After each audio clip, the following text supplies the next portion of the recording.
Türk diyarı, Türkmenistan. Türkmenistan'dan bir garip istek. Ne oluyor? Türkmenistan, Türkiye'ye yaptığı başvuruda Türkmen vatandaşlarına vize uygulayın, şart getirin dedi.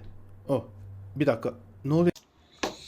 Näme bolany men aýdyp berense. Türkmenistanyň hökümeti goşa dyrnak içinde Türkmenistanyň halkyny indi Severni Koreýaly sıkı tutmaya çalışıyor. Sıkı sistemada tutmaya çalışıyor.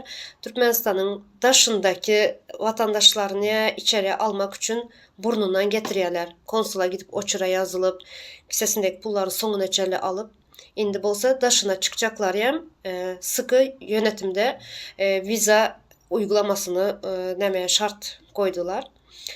Bunun sebebi näme bolup biler? Bunun sebebi menin pikirimçe, menin öz pikirim. Türkmenistan'ın daşına çıkan vatandaşlar gözü açıldı, düşüncesi ütkedi, haklarını sorap başladı. Şonun üçün gorku menin pikirimçe hökümetde.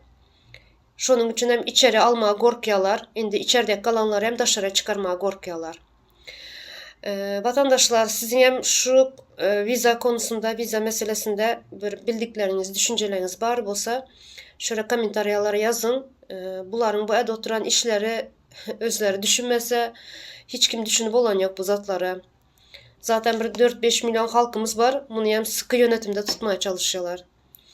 Şunun için vatandaşlar düşünün, fikirlerinizi yazın. Sağ olun.